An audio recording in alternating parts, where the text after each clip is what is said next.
Savage Salvage Smithing here. Today I'm going to be doing a spark test video, as well as a little bit in some tips to welding. I don't have too many welding tips because I'm still a beginning welder, but I have a couple things that might help out. Coming right up right now. Stay tuned. This is one of my favorite steps of the morning that gets me going. I love my pour-over coffee. There is just something better about the flavor. Almost done. And then we're going to get to work, kiddos. Oh, hi. Welding tip number 1. If your voltage is too high, it's going to stick. Because I only do stick welding. And I've noticed that when my voltage is way too high, I just touch the metal like this. And it's stuck. So, you don't really want to try... There's a lot of different things you can do to try to fix this problem of it sticking. But for myself, what I like to do is just kind of hover over the material a little bit and just kind of lightly tap it. And that's when the spark starts. You want to drag your hand away from the material. I'll get to the video in a moment or two. Just bear with me. Actually out in the shop. I'm still inside right now. I'm waiting for the coffee. So bear with me, kiddos. Now that we've got our coffee, let's get to work. Alright, so here we go. Spark test. Now, for a spark test, you're going to need a couple things. One, some kind of bench grinder. Or some kind of belt sander that's pretty darn strong. Or, I'll turn you around here, some kind of angle grinder. Angle grinder would also work. I'm going to be using the bench grinder here, which is kind of loud, so I'm going to have to talk a little louder. Now what I'm going to do is I'm going to touch it to the very top of the wheel, and we're going to see the spark formation that we got here forming off the trail. Now, this here looks like this has got more mild steel, or pardon, more carbon in it because it's sparking rather quickly. I wish I had two hands to show you. But you can see how quickly the sparks are coming off around here, and they're jetting apart. That indicates a high carbon steel. The color does also help. This is a nice yellow-orange, probably indicating steel again. The more yellow you get, the more, the harder the metal is. Basically, the yellows are going to be like your sterling silvers, or not sterling silver. Gosh, I always get that one confused with the other one. Hold on, Dadman Network. Yeah, I know, it's not called that anymore, huh? I gotta stop doing that. This is the Dadman channel to some degree, but, let's see here.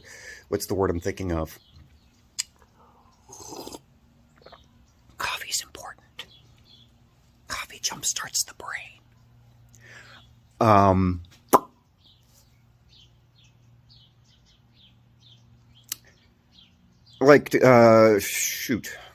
Tungsten would probably give off very yellow or white sparks.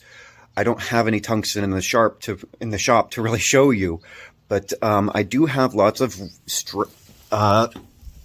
different types of metals. Example, again, here's another piece. This is rebar. Notice how we're getting a lot of spark. That's separating, not a long trail. That's high carbon steel. Let's see if I can find something that's not. Ooh, perfect. Notice how we have no spark really off it, or not spark, but how they're not sparking off. That indicates low carbon. That's probably, this could be gray iron or wrought iron. It's hard to tell because spark test is not a definitive way. It is one of the best ways to tell, but it is not always 100%. Now, if you're getting no spark, I do have some aluminum in the shop over there. If you're getting no spark means aluminum or something that is a non-porous metal. If you have a lot of spark that's turning white, that's titanium. That's the good stuff. Yeah, you basically want to take... Let me with the angle grinder as well. Let me put you down. Let me grab my leg. I'm going to grab my leg. It sounds funny. There goes my Beavis and Butthead laugh for a second there.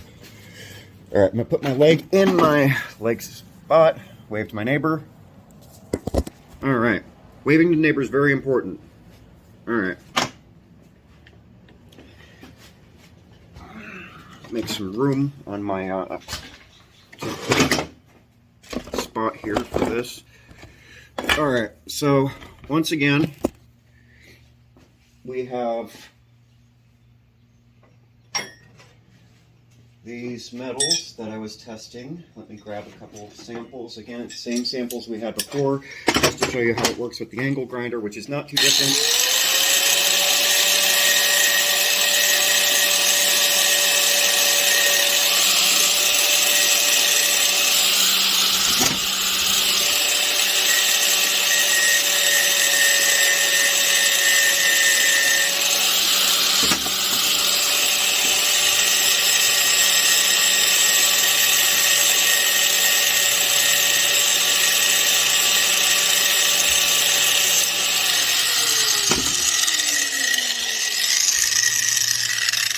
Wait for it to stop.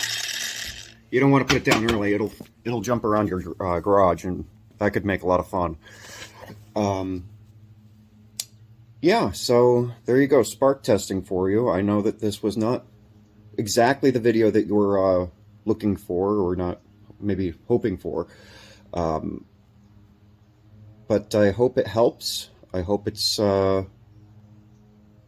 something of what you were looking for. And if you have any further questions, if you have questions about how I identify the metal in my shop or anything like that, please ask. Also, if you feel that there is something that I've said incorrect or anything like that, please let me know. I would be happy to do a video about how I was wrong and how I can make it right. So please let me know if you have any comments, any questions, complaints. Send them right to me. I am the manager. Love you, kiddos. I'll see you soon. And, oh, right, welding. I forgot to do the welding tips. Oh, my God. All right, so welding tips 101. We're going back to the shop. First thing first, you want to make sure that you have... It does not matter with stick welding whether your material is clean or not. It does not matter if there's paint there or not. You can weld through just about anything. So basically, you have your welder with your stick. Now, I'm not wearing gloves right now because I'm actually not turning it on. Say you want to weld here. Now, as I mentioned before, you want to kind of drag a little bit, but close to the metal, not on the metal. I'm going to have to turn it on. The things I do for you, kiddos.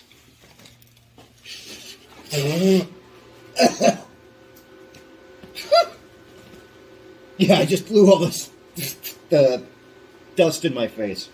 That was awesome. Alright. Let's do this.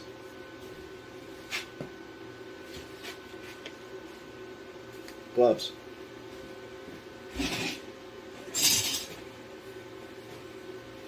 It is cold today, kiddos. Cold, cold, cold.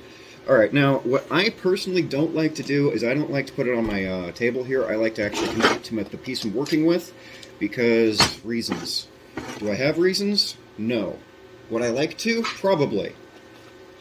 Alright, so, putting down my lid.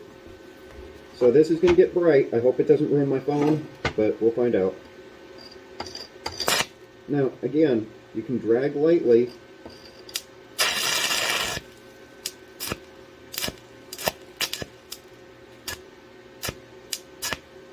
I'm just showing you how to strike.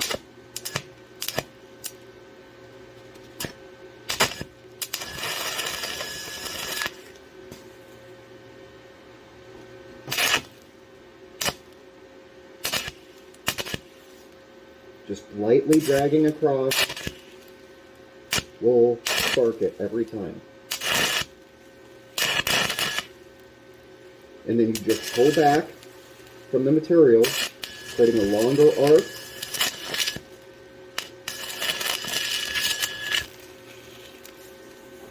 And there you go.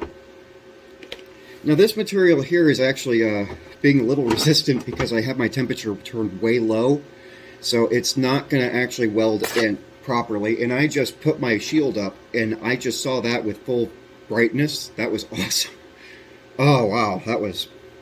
I'm going to see spots for hours. Oh man. Alright, now I'm going to do something that nobody else really does. I'm going to show you what it looks like through my mask.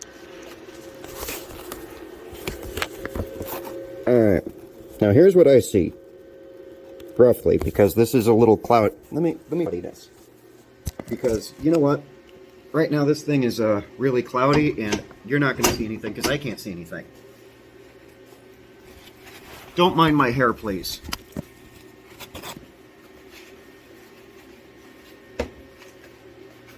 First person who comments on my hair gets a mean comment.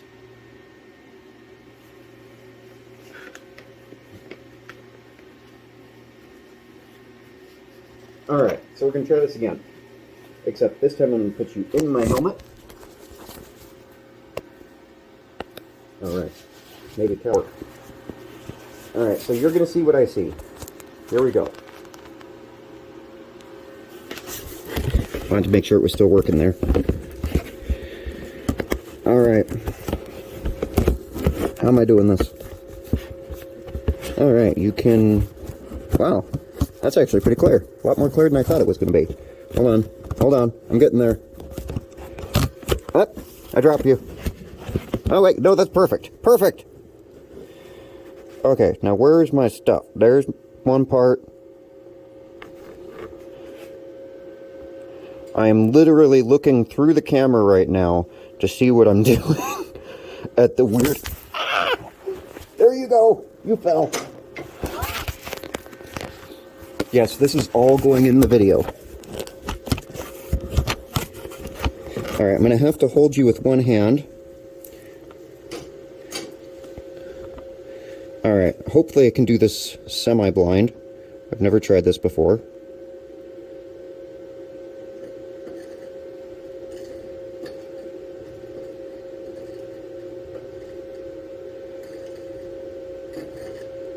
Come on.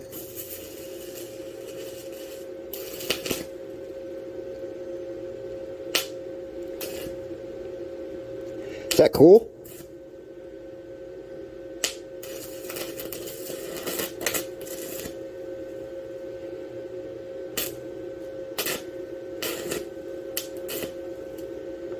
Yeah, I know, I'm welding like an amateur right now, but I'm just trying to give you an idea on how to weld, to get the weld started in the first place.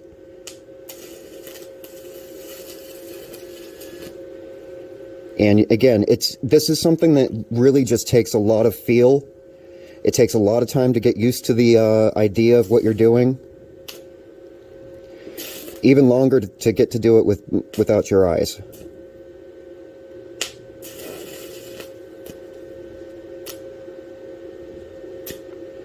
I'm actually kind of surprised we're actually getting some of this to stick right now. At the low voltage we have of about 30 volts. Alright, I'm going to stop doing that now because this is actually going to be a piece that I'm going to work on later. And I'm going to have to grind all this off. Alright. Now that I've created an avalanche, here's what we have going on here. Now, Now that is not an actual good weld or anything else. That's just a bunch of slag that's just poured on there, basically. But that is how you strike an arc. Welding tip number 1 of the day. Oh God, what happened? Hold on, kiddos.